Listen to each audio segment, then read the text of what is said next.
Good morning, everybody. It's Mike again, and we are at our second job for the day. It's Wednesday, I think.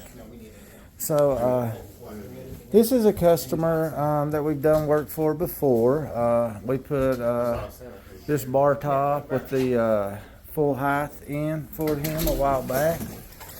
Really nice customer. He's met us here again today. It's like I've told y'all on almost all my videos, the customer makes all the difference in the job.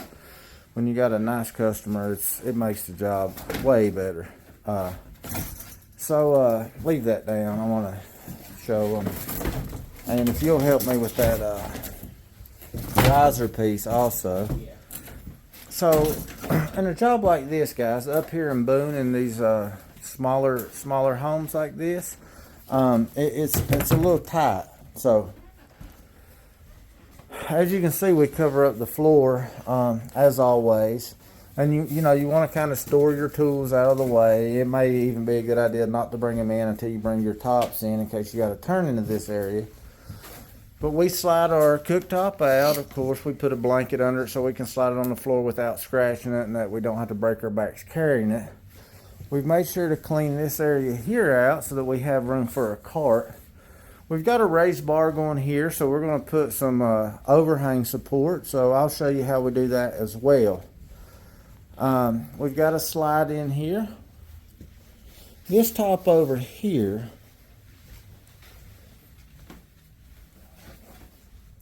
as you can see, it goes into this cabinet here. So you have a couple options. You can fabricate your piece and cut some off of the back side here, like 1 inch to maybe nothing here, and then pull it over. Or you can cut into the wall and just push it back and then pull it back out so that it matches here. For me, it depends on whether the job gets backsplash or not. If it wasn't getting backsplash, I would have modified the top.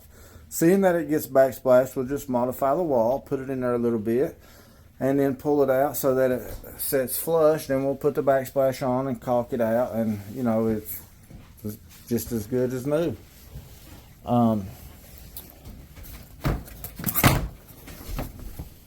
That seems funny there. So this side of the template seems a little awkward, but I'm sure she templated it to the cooktop in place. So we'll see what's going on with that. If there's an issue, we'll have to modify that there, which is fine. It's not the end of the world.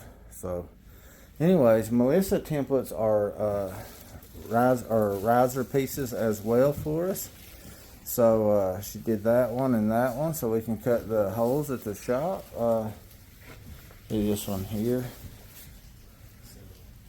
And like always, I will show you what we run into, any issues we run into, and how we work through them. So another thing about these jobs here, you've always got some steps and some parking issues. So it does take you a little extra time. So you see we got the steps here, and then you see we're parked over there. Got to make sure traffic can get through and such, but I will keep touch and let you know how it goes. I just went ahead and kind of laid out my brackets here so that I know where I'm going to put them. And we're getting ready to route them out, and of course we'll run the vacuum while we're routing them out. Guys, I know my grinder's going to bind up. My blade's dull. I've got a new one on the truck, but I just ain't going to change it out today.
you can see, we've got all of our areas routed for the overhang supports.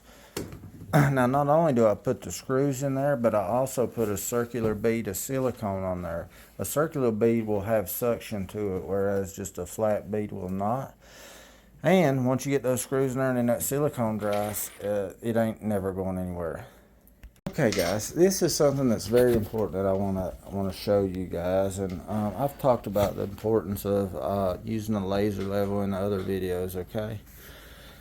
So as you can see, I've put my laser level on here. I've got it pretty close on this left side here, all right? So as we go around this right side cabinet, it comes up about 9/16, 5/8 of an inch, okay? So you know you're gonna have a stove here, right? And you want your stone to be even on both sides of your stove. So logically, you're gonna have to shim up this side, all right? Well, Lazy Susans, I would say 75–80% of them have a solid top. Now, NSI Solutions, they make that twist shim, which I have on the truck. But, you know, they're only about an inch or so long. And if this top was flush, you could take the bit and drill into it.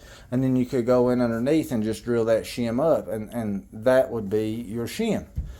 Unfortunately, with this being inset, by the time you clear the inset, your shim's popped out. So that will not work in this situation.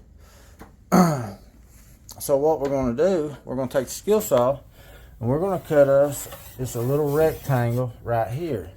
So what that's going to do is give me the ability to get in here with shims and hit this back bar here without having to pull the sink run in and out, in and out, in and out.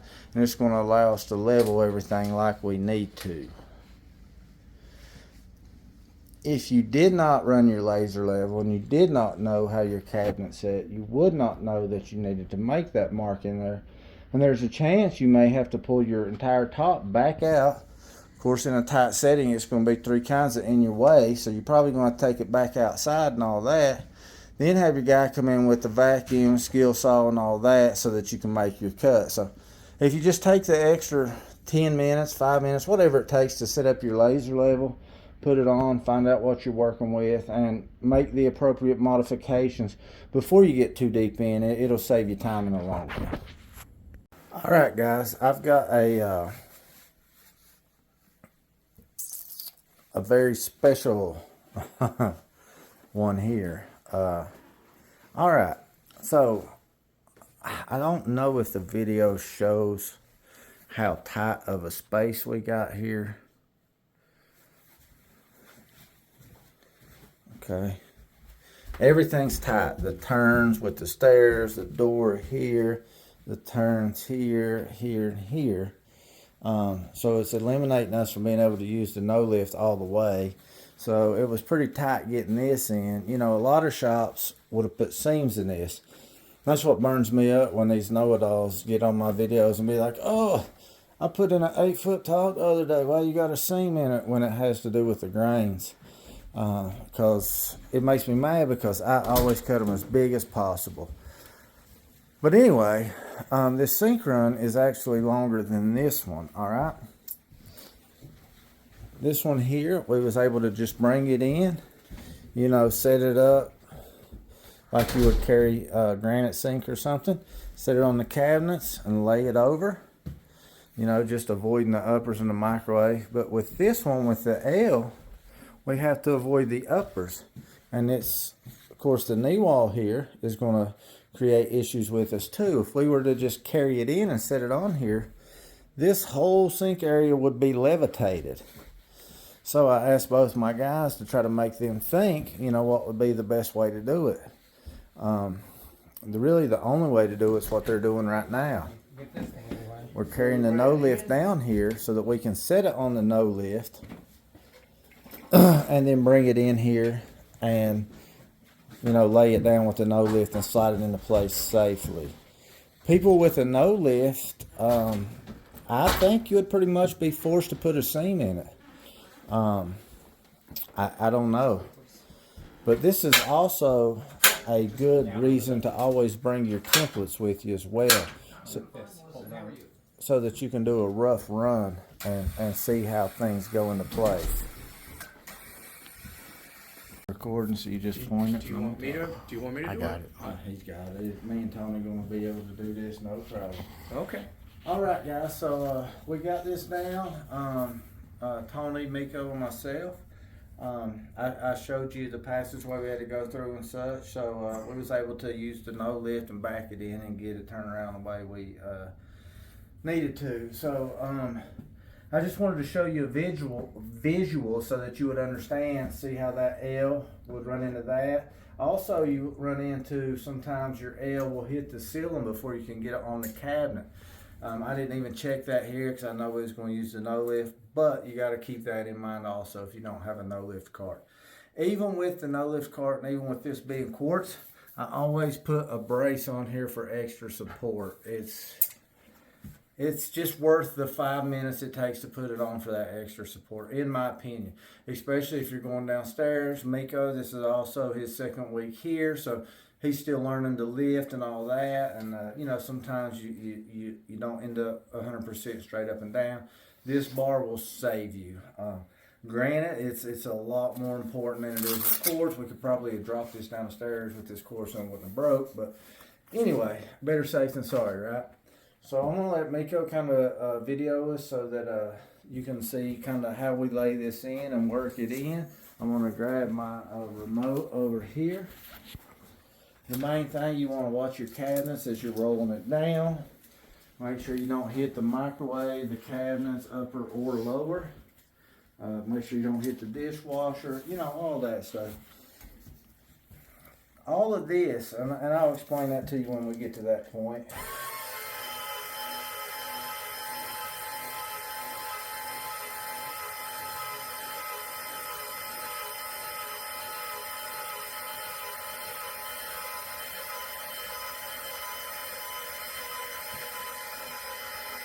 And I understand, guys, a lot of what I say is common sense, but common sense isn't very common anymore.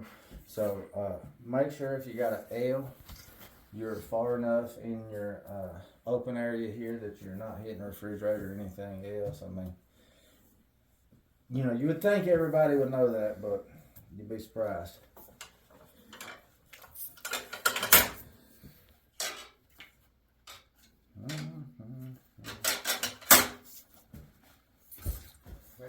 Yes, sir.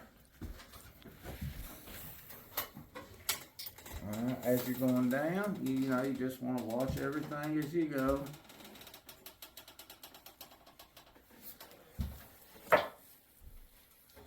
Alright, now we're safe. I went a little higher than I needed to go, so I'm just going to lower it down just a hair. I'm going to go ahead and pop it out of these because I don't want to get it bound up. Alright, now Tony, we're going to push the whole cart over just a hair. How are we looking at that other top? Good? We're good, yeah. Alright, we're going to roll it back. Let me know when I'm over the cabinet. You're over. Alright, so I'm going to lower it down until I touch the cabinet. Okay. So what I was talking about that I was going to explain when we got to that point. If we had tried to cut this nut without the no lift in one piece, if we could have got it in here and set it on that cabinet and laid it over, do you see how much would be floating in the air right now? All that would just be floating. So it would be a pretty difficult task to get it in. So now we're just going to roll this back. All right, don't go all the way back yet, Tony. You need to get flush against the wall. Okay. Like that out.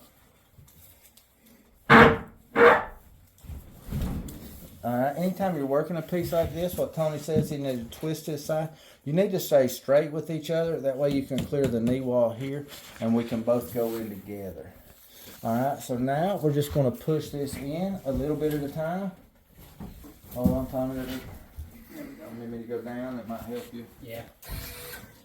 So let's make sure the cart's off the cabinets and such. All right. I always pull my cart back a hair to make sure it's off the cabinets, off the dishwasher. That way when I lower it down, I don't scratch a cabinet or dishwasher or anything like that. So, all right. So now this side's floating because the cart, it sets a little unlevel with the weight distribution. So I'm going to go ahead and lower this down where the top is totally floating, or totally sitting on the wall and it's not floating. Alright, we're going to keep working it. There you go. Good. Alright, hold it right there. Once we get to a certain point, I like to go ahead and get the cart out of the way.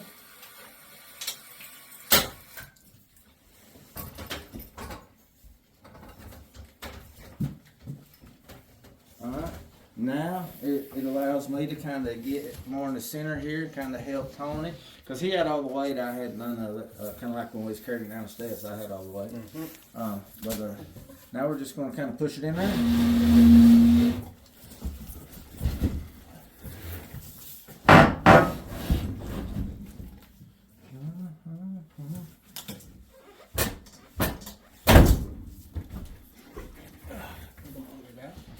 No, you got about a 1/4 inch.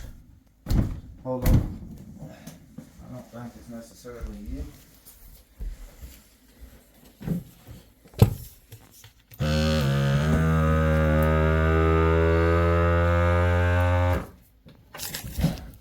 There you go. The right tools make all the difference in the world.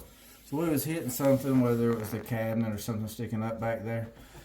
So we just put the grab ball on it, put some pressure up on it. That way when Tony pushes, it slides over. So just pretty simple. And now we're safe and in place. We're going to look underneath, see what we've got with Tim's. We'll put the 6-foot level across here. Then we'll work our backsplash and all that stuff.